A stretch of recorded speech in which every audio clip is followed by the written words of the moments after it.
Bawal magkaroon ng baby pag umabot na ng 40 years old. Panoorin mong gundulong itong video ito para malaman mo kung bakit ganyan ang tanong ko. New day guys, new parenting content na naman po tayo. At ngayon daddy at mommy, may controversial question ako. Bawal ba magkaroon ng anak pag umabot na ng 40 years old? Guys, kahit naman sino, may karapatan maging magulang kahit late na umaga pa. Walang deadline at walang age limit ang pagiging magulang. Yung mga magulang nga late na nagkaanak dahil hindi pa nila nakita ang tamang partner.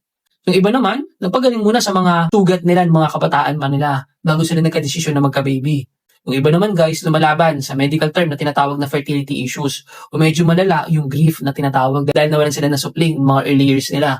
At may iba naman guys, nag-enjoy muna sa buhay. Yung iba nag-travel muna, naging single for a very long time, nagpaaral ng kapatid. Yung iba naman guys, naging breadwinner ng family nila. Tapos yung iba naman guys, dahil breadwinner nga, nag-focus muna sa career. Na ngayon, syempre, handa na sila maging magulang. Nakakarinig tayo minsan ng mga bulungan o kaya naman chismis guys, no?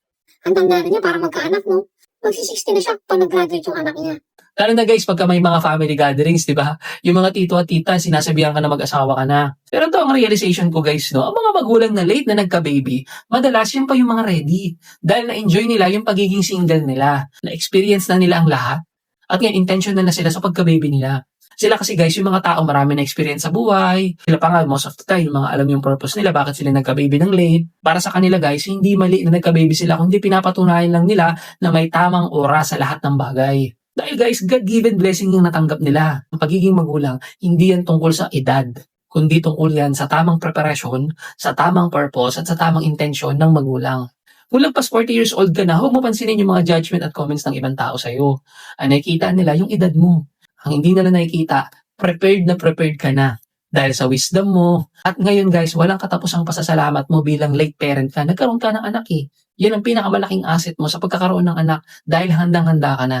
Kaya ang lesson learned ko today guys, no, ang pagiging magulang intentional. Para mas maintindihan natin at para mas maalala natin, ang acronym po natin for today ay tatawagin nating TAMA or T-A-M-A. First letter natin guys, no, T or tamang panahon.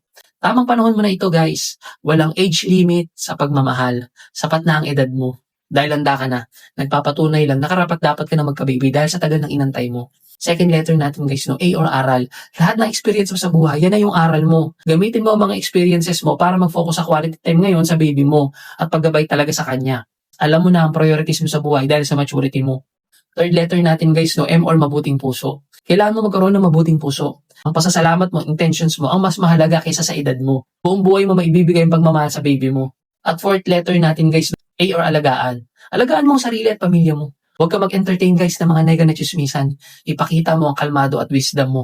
Ang pagiging chill mo sa mga sinabi ng ibang tao ang papatatag sa iyo at sa pamilya mo. Kaya tandaan natin daddies at mommies, no, ang dahilan kung bakit hindi ka bawal magkaanak ng late ay dahil handang-handa na ang buong being mo ngayon na magkaanak. Walang deadline ng pag-baby. Dumating ang God-given blessing sa'yo sa oras na to.